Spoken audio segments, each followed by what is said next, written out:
প্ৰাক্তন কাৰ্যকৰী সভাপতি অসম বৈদিক বৈষ্ণৱ মহাসভাৰ মূলান বৰা ডাঙৰীয়াক আমি বন্তি প্ৰজ্বলনৰ হেতু মঞ্চলৈ আমন্ত্ৰণ জনাইছোঁ। আমি মূলান বৰা ডাঙৰীয়াক এখনি চেলেৰেৰে সন্মানিত কৰিবলৈ আমাৰ বিষয়ববীয়াসকলক অনুৰোধ জনালোঁ। এয়া আমাৰ মঞ্চত শ্ৰীযুত মূলান বৰা ডাঙৰীয়া লগতে স্মাৰক আমাৰ জিলা সাধাৰণ সম্পাদিকা দুলুমণি গগৈ আৰু লগতে দি স্মাৰকো তেওঁ দি সন্মানিত কৰিব। কৃষ্ণ আপোনালোকে সকলোৱে দি হাত তালি আগবঢ়াব। আমি মূলান বৰা ডাঙৰীয়াক বন্তি প্ৰজ্বলনৰ হেতু আগবাঢ়িবলৈ অনুৰোধ জনালোঁ।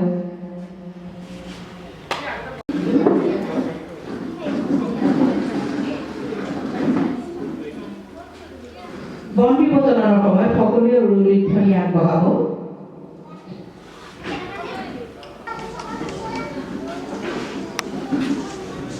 নামঘৰ ভাগ আছে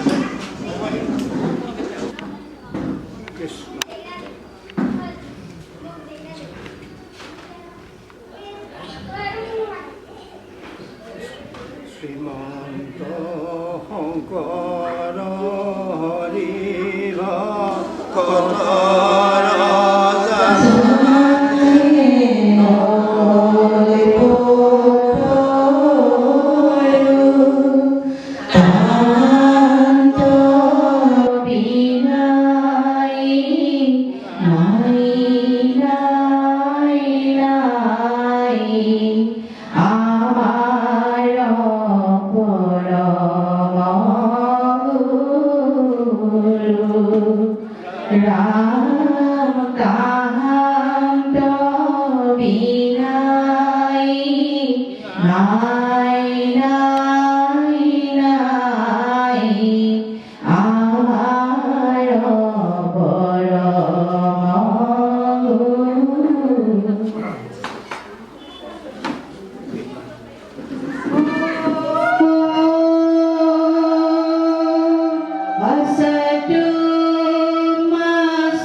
যুৱদা শিশু সমাৰোহ আজি প্ৰথম দিনৰ তৃতীয় কাৰ্যসূচী আলোচনা চক্ৰৰ বন্তি প্ৰজ্বলনৰ দায়িত্ব আমাক হঠাতে অৰ্পণ কৰিলে। আমি এই কাৰ্যসূচী সম্পাদন কৰোঁতে আমাৰ হয়তো অনেকখিনি অপৰাধ হৈছে বা কোনে জানিছে প্ৰথমতে জয় জয়তে আমি সকলো সদৌ ওচৰত ভক্তি ভৰা আশীৰ্বাদ আছিলোঁ। হে বৈষ্ণৱসকল, এই অসম বৈদিক বৈষ্ণৱ মহাসভাৰ অন্তৰ্গত মহিলা, যুৱ আৰু শিশু সমাৰোহে দ্বিতীয় বছৰ এই কাৰ্যসূচী যাতে সুফলৰূপে সম্পাদিত হয় এই কামনাৰে আমাৰ চমু বক্তব্য সামৰণি মাৰিলোঁ। ধন্যবাদ। জয়তো অসম বৈদিক বৈষ্ণৱ মহাসভা, জয়তো অসম বৈদিক মহিলা সভা, জয়তো অসম শিশু যুৱ মহাসভা, জয়তো শিশু সমাৰোহ। কৃষ্ণ কৃষ্ণ কৃষ্ণ। আমাৰ পিছৰ কাৰ্যসূচী আলোচনা পত্ৰৰ উদ্বোধন এভাগ দিহা নামেৰে কৰা হ'ব। আমি দিহা নামৰ দলটিক আমাৰ মঞ্চলৈ আহিবলৈ আমন্ত্ৰণ জনাইছোঁ। অনিমা স্বৰ্গীয়াৰী দলপতি অনিমা স্বৰ্গীয়াৰী আমি তেখেতসকলক দিহা নামৰ পৰিৱেশনৰ হেতু মঞ্চলৈ আহিবলৈ আমন্ত্ৰণ জনাইছোঁ। দলপতি অনিমা স্বৰ্গীয়াৰী আইগৰাকী আমাৰ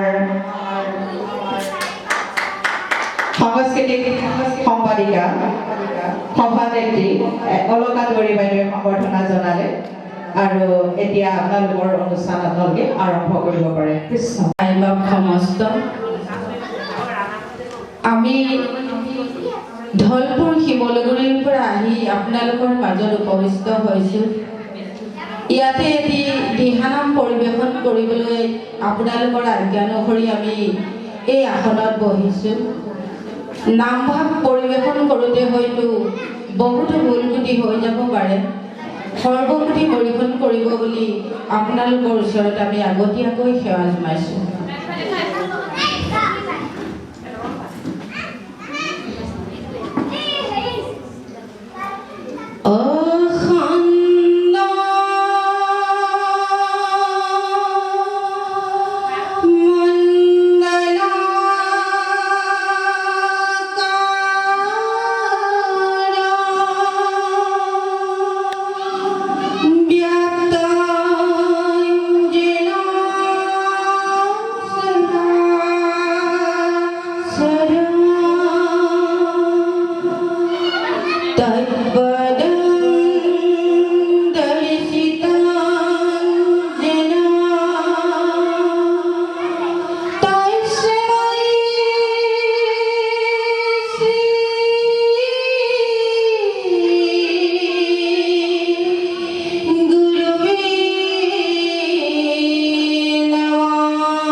Helana Kori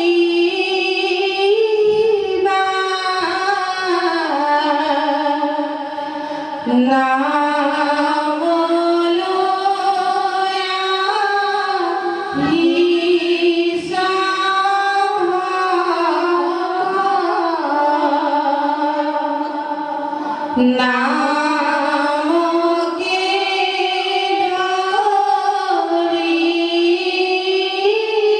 ধরিবা নাম বিনে গতি নাই হে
হরিত ভগতি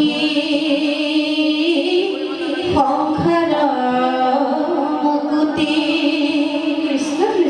হরিত ভগতি সংসার মুকুতি এ নাম করিবা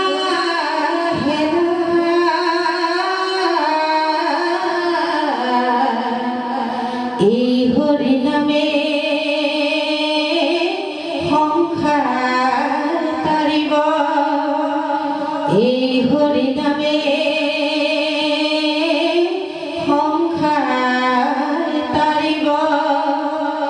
ইমৰণ সংগত মেলা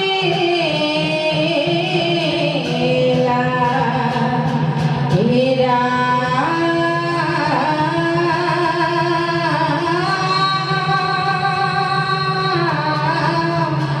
ইমৰণ সংগত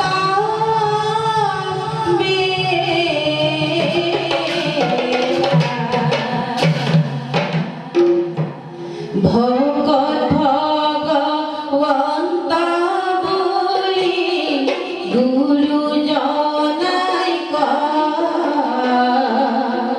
ভগতৰ পদ ধূলি জ্ঞানী জনে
সত্ৰাধিকাৰ মহাপ্ৰভুৱে আসন গ্ৰহণ কৰিলে।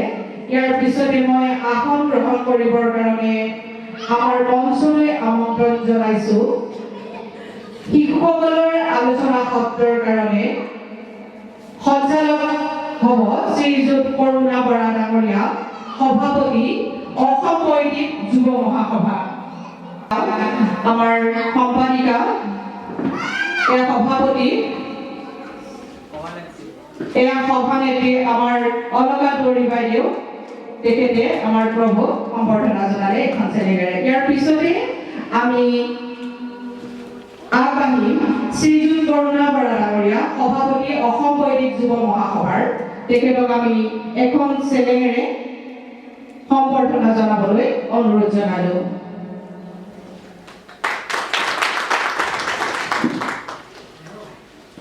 হয়, ইয়াৰ পিছতে আহিলে আন এজন সঞ্চালিকা শ্ৰীযুতা সুষমা সুৰমা দাস। সন্মানীয় শ্ৰীযুতা সুৰমা দাস বাইদেউ, আপোনাক আমাৰ মঞ্চলৈ আমন্ত্ৰণ জনোৱা হৈছে। কাৰ্যকৰী সভানেত্ৰী অসম বৈদিক মহিলা সভা শ্ৰীযুতা সুৰমা দাস বাইদেউ, কাৰ্যকৰী সভানেত্ৰী অসম বৈদিক মহিলা সভা, আপোনাক আমাৰ মঞ্চলৈ আমন্ত্ৰণ জনোৱা হৈছে। আজিৰ সভাৰ উদ্বোধক মহোদয় শ্ৰীযুত মহেন্দ্ৰ নাথ কোঁৱৰে, প্ৰাক্তন সভাপতি অসম বৈদিক বৈষ্ণৱ মহাসভাৰ, তেখেতক আমি আমাৰ মঞ্চলৈ আমন্ত্ৰণ জনাইছোঁ। শ্ৰীযুত মহেন্দ্ৰ নাথ কোঁৱৰ আমাৰ কমিটিৰ বিষয়ববীয়াসকলক তেওঁ আদৰি আনিবলৈ অনুৰোধ জনালোঁ।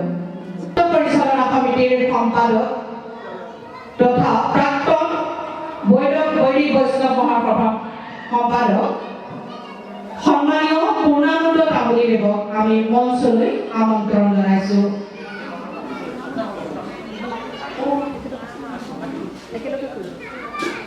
এতিয়া আমি শ্ৰীযুত মহেন্দ্ৰ নাথ কোঁৱৰদেৱক সম্বৰ্ধনা জনাবৰ কাৰণে আমাৰ কমিটিৰ বিষয়ববীয়া অনুৰোধ জনালোঁ। এয়া মহেন্দ্ৰ নাথ কোঁৱৰ, আপোনালোক সকলোৱে এতিয়া হাত তালিয়ে তেখেতক সম্বৰ্ধনা জনাওঁ।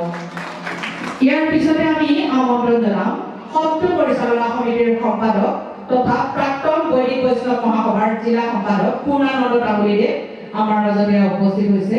আমি তেখেতক এখন চেলেঙেৰে সন্মানিত কৰিবৰ বাবে আমাৰ কমিটিৰ বিষয়ববীয়াসকলক অনুৰোধ জনালোঁ।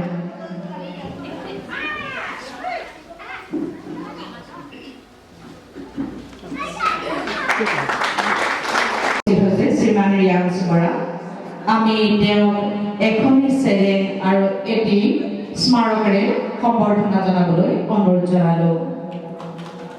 আপোনালোকে সকলোৱে এটি হাত তালিৰে সম্বৰ্ধনা জনাব।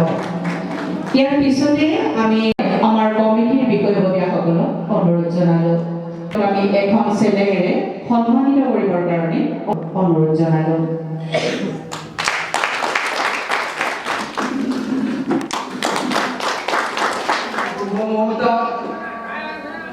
শিশু, যুৱক, মহিলা, আই মাতৃসকলৰ সমাৰোহত যে এই পুথিভাগ ওলাব লাগে, সেইটো তৈয়াৰ কৰিছে আৰু আমাৰ পৰম ভাগ্য।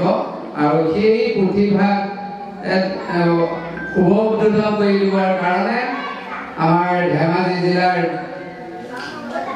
আমাৰ সন্মানীয় ব্যক্তি পূৰ্ণানন্দ তামুলী ডাঙৰীয়া, তেখেত আছে এই সত্ৰখনৰ, তেখেতে ছেক্ৰেটাৰী দায়িত্বত আছে।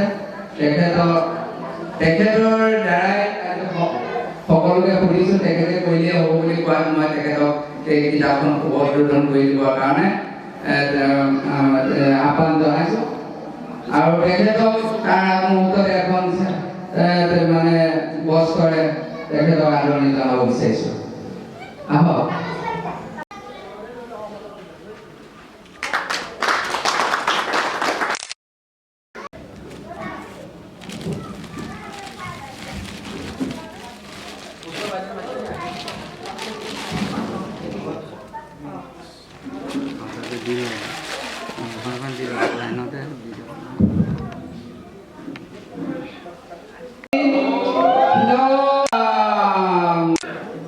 আমি তেওঁৰ উজ্জ্বল ভৱিষ্যতৰ কাৰণে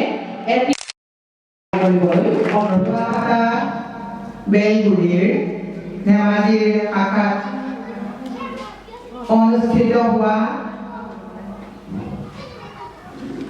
ৰাজ্যিক মহিলা আৰু যুৱ আৰু শিশু সমাৰোহৰ প্ৰথমীয়াৰ কাৰ্যসূচীৰ সাম্প্ৰতিক সময়ত শিশু, যুৱ আৰু আই মাতৃসকলৰ আধ্যাত্মিক চিন্তা চেতনাৰ প্ৰয়োজনীয়তা, সাধনত আধ্যাত্মিক শিক্ষাৰ প্ৰয়োজনীয়তা, এই অনুষ্ঠানটিত মঞ্চত উপবিষ্ট শ্ৰদ্ধাৰ বেলগুৰি সত্ৰৰ সত্ৰাধিকাৰ প্ৰভু, মঞ্চত উপবিষ্ট ৰাজ্যিক আৰু জিলাৰ সমস্ত আই বা বিষয়ববীয়াসকল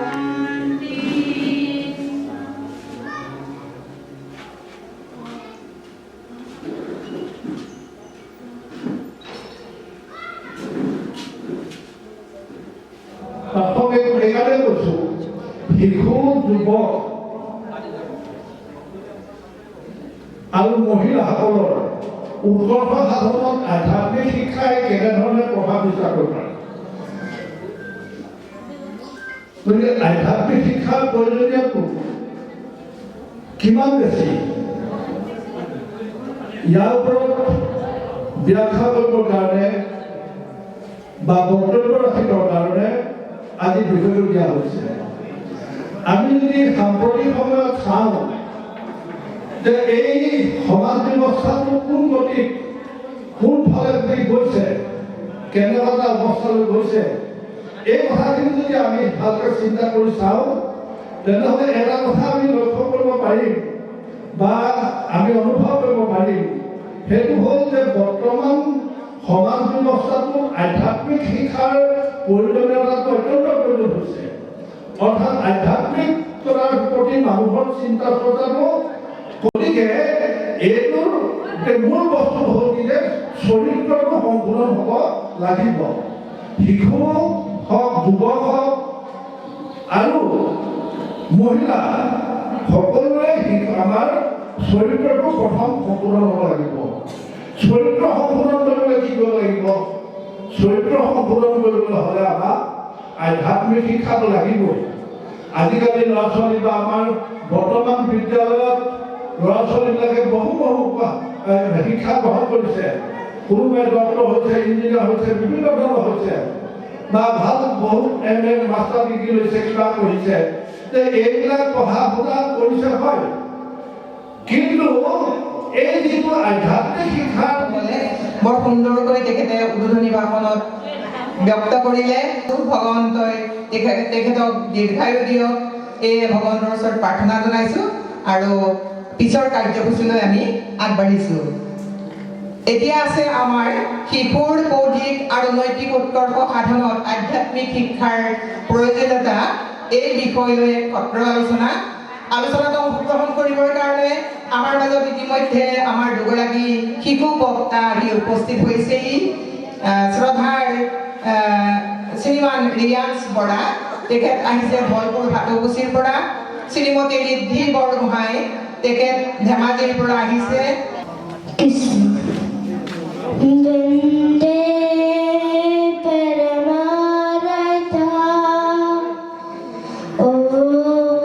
আজিৰ সভাৰ সঞ্চালক মহোদয়, সন্মানীয় উদ্বোধক মহোদয়, মোৰ সহযোগী আলোচক মহোদয়া আৰু এই বৈকুণ্ঠপুৰীত উপস্থিত সমূহ ভক্তপ্ৰাণ বৈষ্ণৱবৃন্দৰ শ্ৰীচৰণত মোৰ সেৱা নিবেদন কৰিছোঁ। জয়তে আজি অসম বৈদিক বৈষ্ণৱ মহাসভাৰ অন্তৰ্গত শিশু যুৱ মহিলা সভাৰ শিশুসকলৰ আলোচনা সত্ৰৰ আজিৰ বিষয় শিশুৰ বৌদ্ধিক আৰু নৈতিক উৎকৰ্ষ সাধনত আধ্যাত্মিক শিক্ষাৰ প্ৰয়োজনীয়তাৰ বিষয়ত আজি মই আলোকপাত কৰি ক'ব খোজোঁ যে এটি শিশু যেতিয়া মাতৃৰ গৰ্ভৰ পৰা ভূমিষ্ঠ হয়, তেওঁ আধ্যাত্মিক ভাৱেৰে জন্ম হয় আৰু তেওঁ গৰ্ভত থকা অৱস্থাৰ পৰাই আধ্যাত্মিকতাৰ ভাৱ লৈ আহে। কিন্তু লাহে লাহে পিতৃ মাতৃয়ে তেওঁক প্ৰতিযোগিতাৰ মাজত ঠেলি দি আধ্যাত্মিকতাৰ পৰা আঁতৰাই আনে। এটি শিশু সদায় অনাদি অনন্ত শিৱ সনাতন আমি যত জীৱ তাতে সদাহিব যত জীৱ তত শিৱ ভাৱেৰে আদৰি লৈ জীৱ জন্তু সকলোৰে কাষ চাপি যায়। তেওঁ বুজি নাপায় যে হিংসা বিদ্বেষ কি, শত্ৰু মিত্ৰ কোন, একো বুজি নাপায়। কিন্তু লাহে লাহে সমাজৰ পৰা সি সকলো গ্ৰহণ কৰি লৈ স্বধৰ্ম পাহৰি সমাজৰ মায়া আৰু স্বাৰ্থপৰ জীৱনত নিজকে বিলীন কৰি থৈ শেষত সেই মায়াজালৰ পৰা ওলাই আহিব নোৱাৰা হয় আৰু মৃত্যু পৰ্যন্ত আপোনালোকৰ অনুৰোধ ৰক্ষা কৰি আপোনালোকৰ পৰা অকণমান আশীৰ্বাদ বিচাৰি আহিছো। সৰ্বপ্ৰথমে আপোনা হ'ব হিন্দু সনাতন ধৰ্মৰ একান্ত ভক্তৰ চৰণত সেৱা নিবিছো। জগত ৰক্ষাৰ হেতু শান্তিৰ কল্যাণৰ হেতু সনাতন ধৰ্মৰ জন্ম। ই শাশ্বত আৰু চিৰন্তন। এই ধৰ্মই আমাৰ সময় পৰিছে প্ৰথমস্থ আৰু আধুনিকতাৰ নামত ৰোপণ কৰিছে অপসংস্কৃতিৰ বীজ। ফলত সমাজত বিশৃংখল দুৰ্নীতিৰে ভৰি পৰিছে। সমাজত মানৱীয় মূল্যবোধ দয়া ক্ষমা ভাতৃত্ববোধৰ মনোভাৱ কমি আহিছে আৰু আমি বস্তুবাদী আৰু ভোগবাদী চিন্তাত বেছি গুৰুত্ব দিছো। চেতনাৰ গুৰুত্ব আমি কমাই দিছো।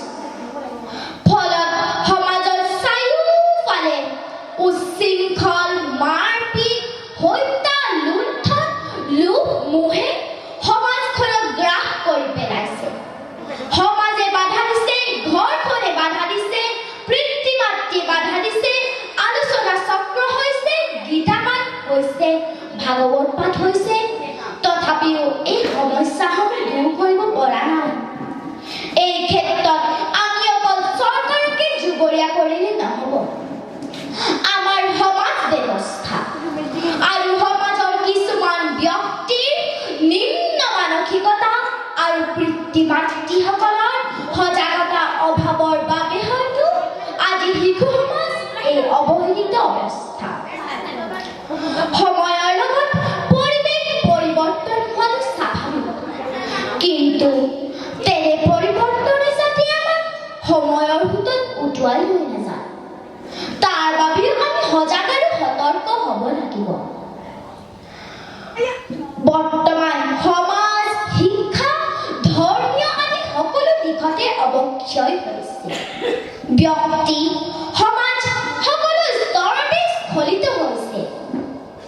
এইবোৰৰ পৰা পৰিত্ৰাণ পাবলৈ গুৰুজনাই দেখুৱাই থৈ যোৱা বাটটোৱে আছিল আটাইতকৈ বিজ্ঞানসন্মত, শাস্ত্ৰসন্মত, আধুনিক আৰু নিৰাপদ। এজন মানুহ চৰিত্ৰৱান হ'বলৈ যিখিনি শিক্ষা লাগে, এজন মানুহ সংস্কৃতিবান হ'বলৈ যি ধৰণৰ জীৱন দৰ্শনৰ প্ৰয়োজন, এজন মানুহ নৈতিকভাৱে বলৱান হ'বলৈ যি নৈতিক চিন্তা আৰু চেতনাৰ প্ৰয়োজন হয়, ব্যক্তি সমাজ আৰু এটা জাতি ভাল হৈ থাকিবলৈ যি ধৰণৰ মূল্যবোধৰ প্ৰয়োজন হয়, সেইখিনি আমাক গুৰুজনাই কৃপা কৰি সেই তেতিয়াই দি থৈ গৈছিল। কোনোবা এজন বিশিষ্ট ব্যক্তিক কোৱা শুনিছিল, অসমীয়া ভাষা, অসমীয়া মাটি আৰু অসমত বাস কৰা মানুহৰ মূল ছন্দতাক্ষৰে হৈছে মহাপুৰুষ শ্ৰীমন্ত শংকৰদেৱ আৰু মাধৱদেৱ। যিমান দিনলৈকে অসমৰ জনগণে শংকৰ-মাধৱৰ স্থান প্ৰতিজন অসমীয়াৰ বুকুত থাকিব, সিমান দিনলৈকে পৃথিৱীত এনে কোনো শক্তি এই মহান অসমীয়া জাতিটোক নিষেধ কৰিব নোৱাৰিব। আৰু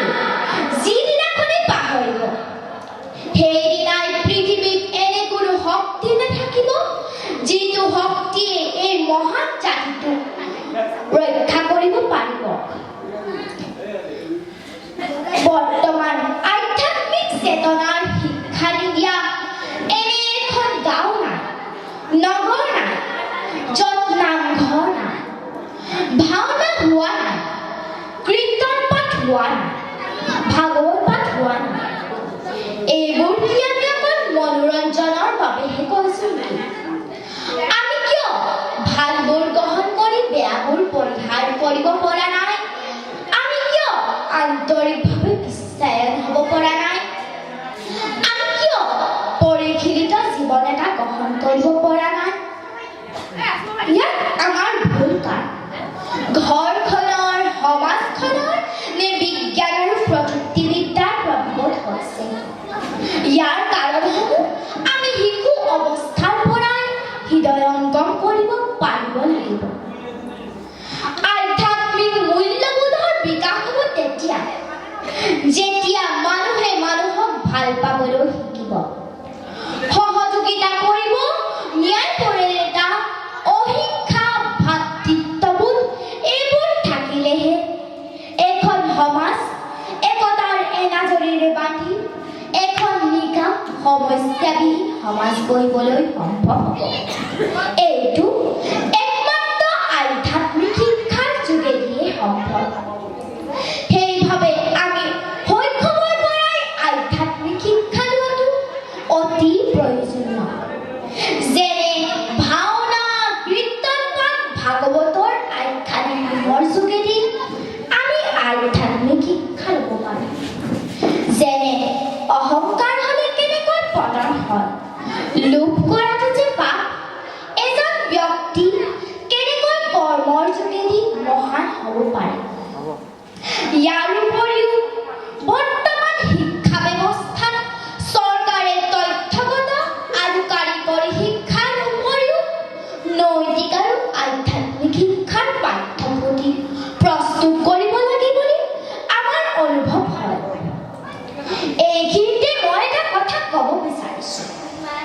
নৱপ্ৰজন্মৰ আধ্যাত্মিক শিক্ষাৰ প্ৰতি গুৰুত্ব কম বুলি কিছু লোকে ক'ব খোজে, কিন্তু নৱপ্ৰজন্মই ইমান ব্যস্ততাৰ মাজতো ইমান সুন্দৰকৈ বৰগীত, ভাওনা, কীৰ্তন পাঠ, ভাগৱত পাঠ আদিসমূহ শ্ৰৱণ যুক্ত আশাবাদী মনোভাৱ এটা লৈ আমি যুৱ প্ৰজন্ম আগবাঢ়িব লাগিব নিয়ন্ত্ৰিত আৱেগৰ সৈতে।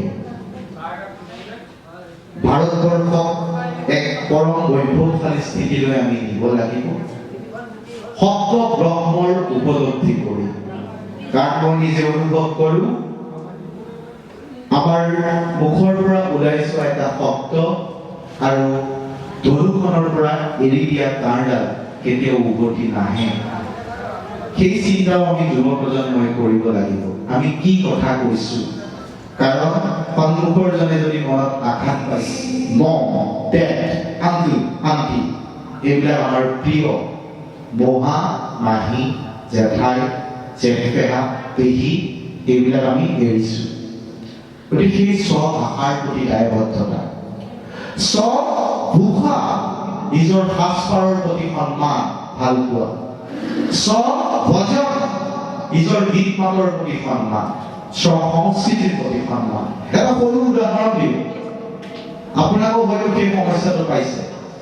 জন্মদিনত কেক কটা আমাৰ পৰম্পৰা নাছিলে, নিজৰ নামটো লিখি কাটি দিয়া আমাৰ পৰম্পৰা নাছিলে, মমডাল জ্বলাই নুমাই। বৈদিক বৈষ্ণৱ মহাসভাৰ অন্তৰ্গত অসম বৈদিক মহিলা সভা আৰু অসম বৈদিক যুৱ মহাসভাৰ উদ্যোগত আয়োজিত শিশু, যুৱ আৰু মহিলা সমাৰোহৰ আজি প্ৰথম দিনাৰ কাৰ্যসূচীৰ